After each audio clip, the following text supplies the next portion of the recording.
Well, a very good morning. Thanks for clicking on to the Saturday edition of Vogan's European Outlook. It was another chilly night under optimum conditions, clear skies, light winds, and a nice dry air mass.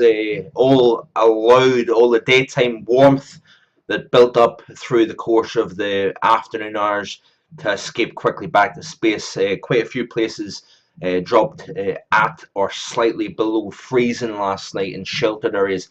Lots more issues with the mist and fog. There was, I believe, delays at both Manchester and one of the London airports as well, if not a couple of the London airports, due to the dense fog that had built up during the overnight hours. But that will lift and break up into patchy cloud through the course of this afternoon, and it should be a largely decent day. A largely decent day tomorrow, but as we press into tomorrow evening, we see the change taking place. The atmosphere is now changing. We're a much weaker height field now, and that is why we're seeing more in the way of cloud cover once again, because that deep column of suppressed air had stopped the atmosphere's ability to produce cloud cover.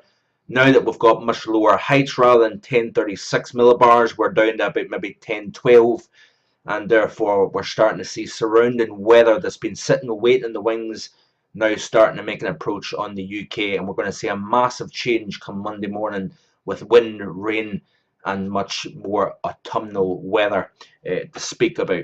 Looking back at the overall summer, of course, this was the upper height field. We had a Greenland block in place. We had a deep negative here just west of the UK, and a negative really stretching from the North Atlantic through the UK, through Scandinavia into northwestern Russia. The strongest of the height field, the strongest of the temperatures, warmest further south. What's interesting, the reason why I'm showing you this was the June through August period. September has seen a change. We've seen the strongest height anomalies further north, the deepest negative. Rather than being offshore of Ireland, it's actually been positioned over France and Spain. Some of the areas have seen the warmest conditions during the course of the summer. Of course, Spain had the second warmest summer since 1961. Temperature-wise, it was warmer across Scandinavia. And the reason why I'm showing you this, and it's quite significant, is one of the questions that I would be asking, and I'm asking, is this change between the summer now into the autumn's first month, is this a sign of something that we can expect into the winter months? And the reason why we've seen this change is quite simple. This was the sea surface temperature profile for the start of July, and notice here we had a very warm central and western Mediterranean, west of Iberia, extending down to the Canary Islands, extending up to the southwestern shores of the UK, with colder than normal waters, however, in the central North Atlantic, extending up into the Norwegian Sea, and therefore the height field reflected that temperature anomaly in the ocean. Look at the difference now. We've got warmer than normal waters over and surrounding the UK northwards. We've got colder than normal waters still over the North Atlantic, but notice here that we've got colder than normal waters now through the Bay of Biscay, down the west coast of Portugal. Even the western Mediterranean is now seeing cooler weather, or cooler waters as well, and that has seen the change in the upper height field. The jams tech for the winter season looks like this here. So it's got warmer than normal waters to the north of Iceland, north of the UK, and surrounding much of Greenland. Colder than normal in between, warmer than normal down across the tropics. That, folks, is a setup in the ocean that could make for a negative NAO winter. And the change in the month of September through October through November is crucial. Usually the autumn pattern, usually the behavior in the sea surface temperature profile, the shift from summer to winter reflects the type of winter that we're going to see. So this is something I'm looking at very carefully. Is this September height field reflective of the upcoming cold season? That is the big question, of course. Another interesting factor, and I've already touched on this, is the fact that the sea surface temperature profile for the end of September 2009 is very, very close to what it is now.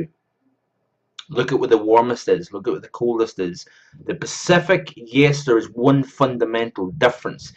The El Nino, for one, isn't as strong, but it was still a moderate El Nino come the winter season. But look at the North Pacific, the waters are much colder here, but they are starting to cool already up here. That's quite interesting. And of course, we know what the winter brought that year. Of course, this was the 500 millibar height anomalies for the December through February period. Now, why I don't think we're going to see an '09 repeat is the fact that we don't have the solar cycle in the tank like we did then.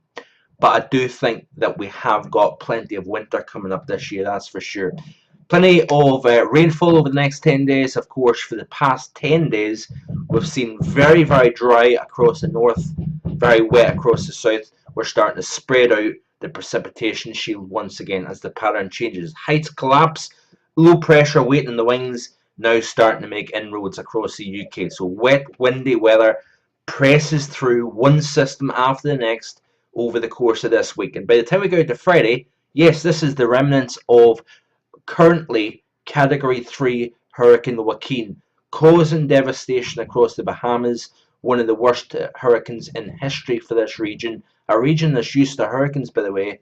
But of course, it will go through the transition as it moves from warm water into the colder water, but we still have a very potent cold core baroclinic area of low pressure come late week, increasing wind and rain here across the UK. But I must emphasise, this is no, like the Daily Express portrayed, a superstorm, a 140-mile-an-hour hurricane that's heading for the UK. That is not the case, obviously. We know that.